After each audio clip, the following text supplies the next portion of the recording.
Bapak Ibu, para kadang kinasih simbah-simbah lan adik-adik, para rama suster bruder berkah dalem Gusti, sugeng rawuh wonten ing PDSK channel menika. Kados pundi kabar panjenengan? Mugi-mugi bagas kasarasan, kesehatan, kawilujengan tansah mengku kula panjenengan sami anggenipun kelampahi gesang ing dinten menika. Lan mugi-mugi lumantar panglimbang basa Jawi waosan Injil, kula panjenengan sansaya saged gayuh iman kapitadosan ingkang leres lan mantep. Langkung-langkung anggenipun kula panjenengan bangun paguyuban komunitas gesang sesarengan sing bekja rahayu, gesang sesarengan sing bahagia. Jejering warganing paguyuban kula panjenengan temtu kemawon gadah niat saged bangun pasrawungan sing sae, sing sansaya saged lung tinulung bantu binantu anggenipun gayuh idam-idaman urip sing kepenak, urip sing nyenengake. Ananging kadangkala wonten ing gesang sesarengan yen kula panjenengan lajeng mangertosi latar belakang utawi masa lalu tiyang sanes menika berpengaruh anggenipun bangun relasi. Yen kula panjenengan boten mangertosi utawi dereng mangertos, biasane ya le srawung menika penak-penak wae, apik-apik wae. Ning yen sampun mangertosi latar belakang utawi masa lalunipun, sok-sok awake dhewe terus canggung. Mbuh mergo ngerti umpamane latar belakange kuwi sugih brewu, awake dhewe terus sungkan utawi nggih ngajeni. Kosok wangsulipun yen latar belakang utawi masa lalune menika kelam, mantan narapidana umpamane, mantan preman utawi nggih mantan tiang sing tumindak dosa awrat. Nah kadangkala menika nggih mempengaruhi awake dhewe terus ora kepenak, awake dhewe terus ngemingke utawa ya ngremehake. Nah menika nggih tantangan tumrap kula pribadi anggenipun nampi tiang ing saat menika. Mbuh masa lalune kaya ngapa, mbuh latar belakangnya kepriye, ning apa sing awake dhewe tampa saiki ya awake dhewe tampa kanthi bungah, kanthi tinarbuka. Nah menika sing tumrap kula boten gampil, awit kadangkala kula panjenengan tetep nggendong masa lalu, menapa malih masa lalu menika boten sae. Lumantar waosan Injil dinten menika Gusti Yesus ugi ngadepi tiang-tiang tangga tepalih ingkang mangertos sinten menika Gusti Yesus. Mirungganipun nggih latar belakang keluarganipun. Gusti Yesus ingkang paring sabda maneka warni kangge mujudaken idam-idaman kratoning swarga, komunitas sing bekja rahayu. Pranyata ya rikala tiyang menika mangertos sinten menika Gusti Yesus, ya terus sungkan, terus nolak utawi nggih meragukan Gusti Yesus. Nah kados pundi cariyosipun, monggo kita pirengaken sabda dalem Gusti ing dinten menika lan kita wiwiti kanthi sembahyang sawetawis. Konjo ing asma dalem Hyang Rama saha Hyang Putra tuwinjang Roh Suci. Amin. Suwawi sami munjuk Gusti Yesus, sabda dalem Hyang Rama ingkang sampun manjalma, mugi karsa ngandika dhateng kawula wonten ing asepen ing telenging manah kawula, kabikao kegiatan lan panglipur ingkang manjing ing sabda dalem kapenuwana kawula mawira ing kawicaksanan dalem. Mugi-mugi srana anggen kawula maos lan mirengaken sabda dalem, kawula sansaya nunggil ing sampeyan dalem. Amin.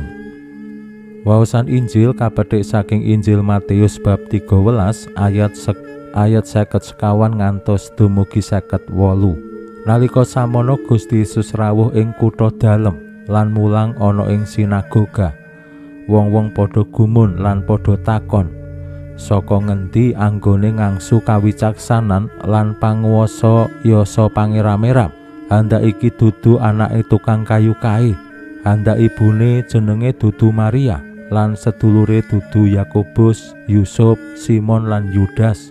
Handak sedulur-sedulure wadon ora padha manggon ing kene. Saka ngendi anggone ngangsu kabeh iki? Wong-wong padha ewa, nanging Gusti Yesus nuli ngandika, nabi iku ana ing ngendi-endi diajeni, kejaba ana ing kutane lan ing omahe dhewe. Lan marga anggone padha ora ngandel mau, ora akeh pangeram-eram sing kinarya ing Gusti. Makaten sabda dalem Gusti. Suawi sami munjuk, Gusti kawula munjuk sembah nuwun karana sabda dalem dadosa obor ingkang madangi margining gesang kawula. Katuntuna kawula sageta sabda dalem menika numusi manah ngantos tansah ngrembaka kangge nggayuh gesang ing swarga. Amin. Bapak Ibu para kadang kinasih simbah-simbah lan adik-adik, Gusti Yesus ingkang ing pundi papan menika terkenal populer kathah sing kasengsem pranyata ing kutha dalem, malah tiang-tiang sami boten pitados utawi ora ngandel marang maneka warni sabda lan pakaryan-pakaryan dalem Gusti.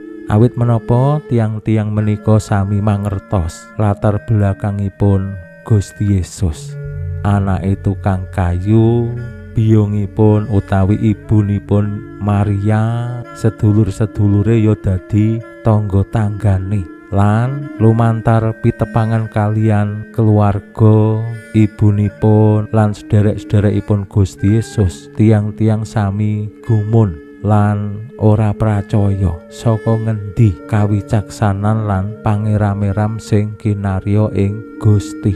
Kathah tiang sanes sing cariyos yen Gusti Yesus menika wong sing ampuh, wong sing pinter, wong sing saged akarya pangeram-eram ngedabi-dabi. Ning tumraping tangga tepalihipun Gusti Yesus menika ya wong biasa, anake tukang kayu, pangkat derajat lan bandane ya mung wong biasa, ora beda karo liya-liyane. Apa bener Gusti Yesus akarya maneka warni pangeram-eram ing papan-papan liya? Nah menika amargi tiang-tiang sami mangertos latar belakang utawi masa lalunipun Gusti Yesus, saengga lajeng berpengaruh anggenipun nanggapi Gusti Yesus ing saat menika.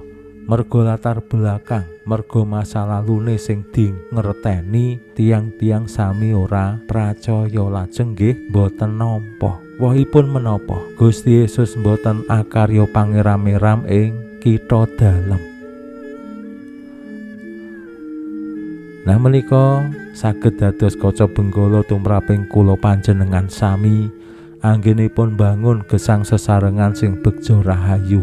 Kados pundi kula panjenengan saged nampi tiang-tiang sederek-sederek tangga tepalih warganing komunitas ing saat menika.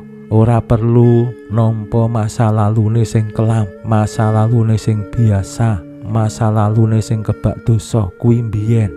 Yen saiki wonge apik, wonge ya sregep, wonge ya martobat estu, monggo dipun tampi kanthi penuh katresnan. Nah menika timbalan tumraping kula panjenengan sami anggenipun bangun gesang sesarengan sing begja rahayu, sing bahagia. Yen kula panjenengan tasih dereng saged nampi tiang utawi tangga tepalih utawi warganing pasamuan murid-murid dalem Gusti merga masa lalune, menika temtu mesake ya awake dhewe mesake, wong-wong liya sing duweni masa lalu kelam ya mesake. Awit gesang menika lumampah majeng, ora mundur. Yen kula panjenengan pengin bangun gesang sesarengan sing sae ya kedah sareng-sareng anggenipun nampi setunggalipun apa wae kahanane. Gusti Yesus ngajak tiang-tiang sing pitados supados saged nampi tiang-tiang sing ditolak, tiang-tiang sing disingkirake. Injil paring pitedah Gusti Yesus ya ngalami dadi wong sing ditolak, dadi wong sing ora ditampa. Yen awake dhewe tau utawi nate ngalami ora ditampa utawa ditolak, tentu menyakitkan. Tundone apa? Awake dhewe terus dhewe wegah cawe-cawe lan terus ya amem ngopo-ngopo dadi cuek. Wong aku ditolak, wong aku ora ditampa. Pinuji Allah sakmenika sarta ing salami-laminipun. Salam sehat, salam bahagia, salam katentreman.